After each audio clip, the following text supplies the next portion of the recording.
Salam, selamat pagi saudara sekalian. Senang bisa kembali berjumpa dengan saudara dalam acara Light of Revival, renungan firman Tuhan yang akan memberkati kita sepanjang hari ini. Mari kita melihat Matius 5 ayat yang ke-20. Maka aku berkata kepadamu, jika hidup keagamaanmu tidak lebih benar daripada ahli-ahli Taurat dan orang-orang Farisi, sesungguhnya kamu tidak akan masuk ke dalam kerajaan surga. 3 kebenaran. Matius 5 ayat yang ke-20.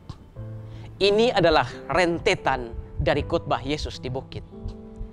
Dan di dalam ayat yang ke-17, di situ Yesus sedang mengajar murid-murid dan orang-orang banyak tentang hubungannya dengan hukum Taurat. Di situ Yesus mengatakan, jangan kamu mengira aku datang untuk menyediakan hukum Taurat.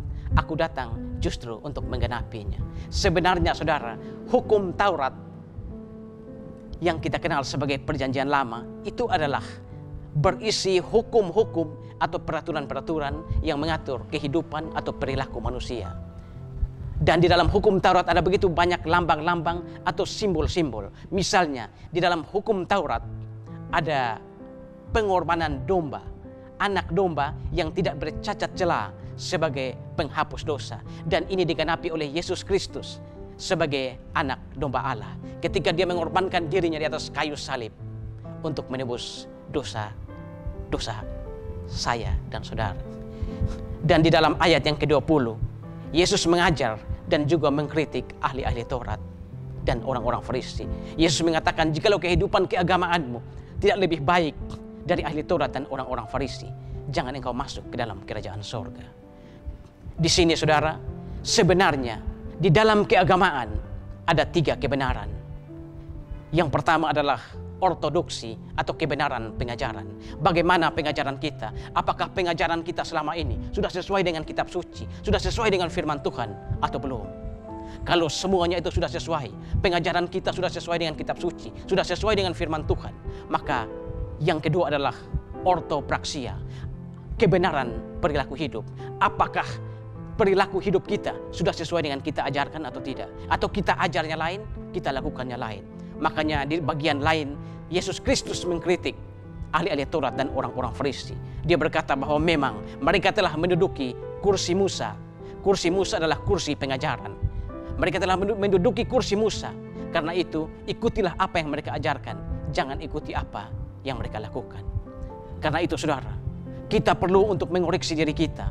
Apakah kehidupan kita, kebenaran kehidupan kita sudah sesuai dengan yang kita beritakan atau belum? Kalau itu sudah sesuai, maka kita juga harus mengoreksi diri kita. Apakah kita juga sudah memiliki kebenaran penyembahan kepada Allah atau ortolatria? Allah itu roh, siapa mau menyembah dia harus menyembah di dalam roh dan kebenaran.